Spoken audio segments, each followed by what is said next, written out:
Hello everyone, welcome back to Sri Bala వంటలు. ఈరోజు మన కిచెన్లో ఒక కమ్మనైన పచ్చడి రెసిపీని చూద్దామండి. పుదీనా, కొత్తిమీర, టమాటోతో ఒక టేస్టీ రెసిపీని చూద్దాం. ఈ కమ్మనైన పచ్చడి రైస్కి కానీ, చపాతీ, రోటీ, దోశ, ఇడ్లీకి కూడా సూపర్గా ఉంటుందండి. మరైతే లేట్ చేయకుండా మనం ప్రాసెస్లోకి వెళ్ళిపోదాం. టేస్టీ అండ్ హెల్దీ పచ్చడి రెసిపీని ఎలా ప్రిపేర్ చేసుకోవాలి అనేది ప్రాసెస్లో చూసేద్దాం పదండి. పచ్చడి కోసం మీడియం సైజు పుదీనా కట్టను తీసుకున్నాను. ఆకులను మాత్రమే సపరేట్గా చేసి 2-3 సార్లు నీట్గా కడిగేసి రెడీగా పెట్టేసుకోవాలి. అలాగే గుప్పెడంత కొత్తిమీరను కూడా నీట్గా కడిగేసుకొని రెడీగా పెట్టేసుకోవాలి. ఒక 2 పెద్ద టమాటోల్ని ఇలా పీసెస్గా కట్ చేసి రెడీగా పెట్టేసుకుందాం. ఇప్పుడు స్టవ్ ఆన్ చేసి ఒక ప్యాన్ పెట్టేసుకొని 1 టేబుల్ స్పూన్ ఆయిల్ వేసుకోవాలి.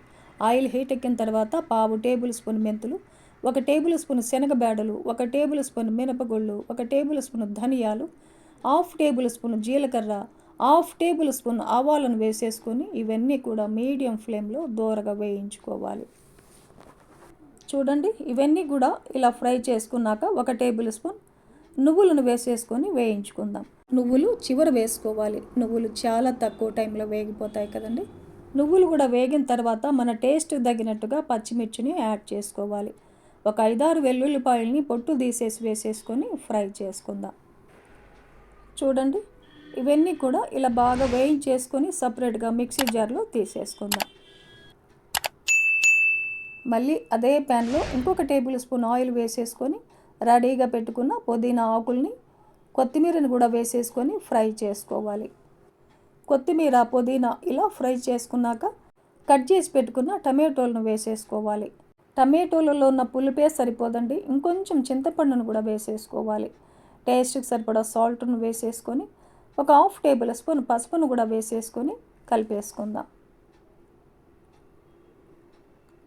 ఇలా కలిపేసుకొని స్టవ్ని లో ఫ్లేమ్లో పెట్టేసుకొని టమాటోలు ఇలా మగ్గేంత వరకు ఉడికించుకోవాలి. చూడండి, టమాటో, కొత్తిమీర, పుదీనా అంతా కూడా బాగా కుక్ అయిపోయాయి. స్టవ్ ఆపేసి పూర్తిగా చల్లారనిద్దాం. ఈ లోపల ముందుగా వేయించి పెట్టుకున్న పచ్చిమిర్చి, ధనియాలు, జీలకర్ర ఇవన్నీ ఉన్నాయి కదండి, వేయించి సపరేట్గా మిక్సీ జార్లో తీసుకున్నాం కదా, మూత పెట్టేసి ఇలా మిక్సీ పట్టేసుకొని ఉడికించి పెట్టుకున్న టమాటో, కొత్తిమీర, పుదీనా వేసేసుకొని వాటర్ వేయకుండా మిక్సీ పట్టేసుకోవాలి. ఇలా వాటర్ వేయకుండా మిక్సీ పట్టుకున్నామంటే పచ్చడి 2-3 రోజుల వరకు ఫ్రిడ్జ్లో పెట్టామంటే నిల్వ కూడా ఉంటుందండి. ఈ పచ్చడిని ఒక బౌల్లో తీసుకొని పచ్చడికి పోపును కూడా పెట్టేసుకుందాం. స్టవ్ ఆన్ చేసి ఒక చిన్న ప్యాన్ పెట్టేసుకొని 2-3 టేబుల్ స్పూన్లమైన ఆయిల్ వేసుకోవాలి.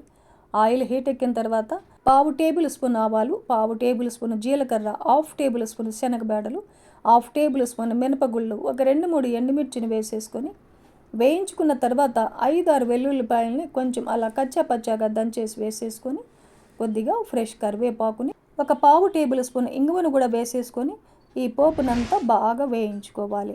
చూడండి, పోపంతా ఇలా బాగా వేగిన తర్వాత స్టవ్ ఆపేసి పచ్చడిలో కలిపేసుకున్నామంటే కమ్మనైన కొత్తిమీర, పుదీనా, టమాటో పచ్చడి మనకు రెడీ అయిపోతుంది. చాలా చాలా టేస్టీగా ఉంటుందండి. రైస్లో ఈ పచ్చడి కాస్త నెయ్యి వేసి కలిపేసుకొని తిన్నామంటే భలే టేస్టీగా ఉంటుందండి. రైస్కే కాదండి, టిఫిన్స్లోకి కూడా సూపర్గా ఉంటుంది.